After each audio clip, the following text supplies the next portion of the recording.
Саламатсыздар ма, құрметті әріптестер.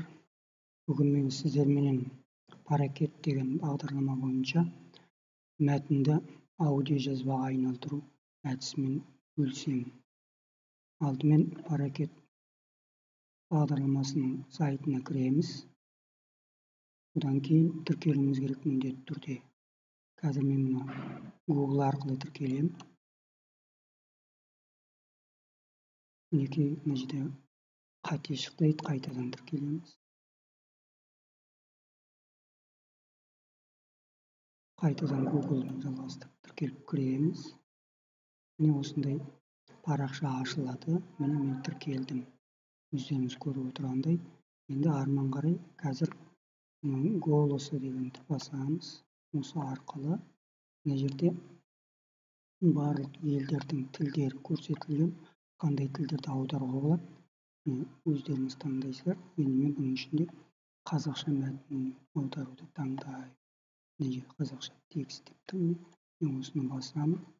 Мен осы жерде мынадай бөлім ашылады. Мен осының ішінде төменгі жағында голос деп тұр мына жерде. Егер қыз бала болса, Гүлшат деген, ер бала болса, Берік дегенді басамыз. Мына жерге аударатын мәтінді қоямыз. Қазір дайындап қойған мәтін бар, соны осыға көшіремін. Мінекейіңіз. Енді осыны аудио деп басамын. Біздің мәтініміз жазылып жатыр.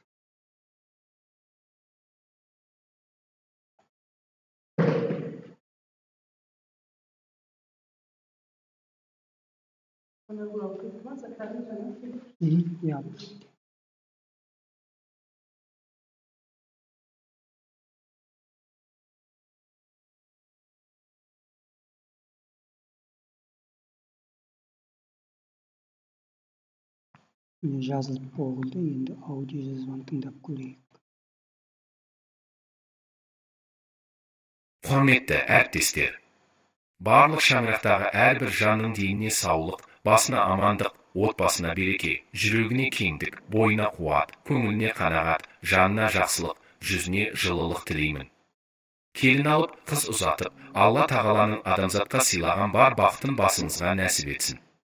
Отбасы деген ортаңыз ортаймай, кәрі болып қартаймай, ауырдым деп жантаймай, шуылдаған немерелер мен шөбелерге айқайлай, қуанышты ұзақ ғұмыр кешіңіздер.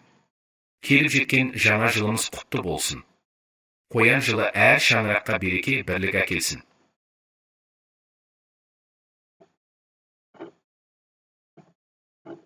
Міне осылай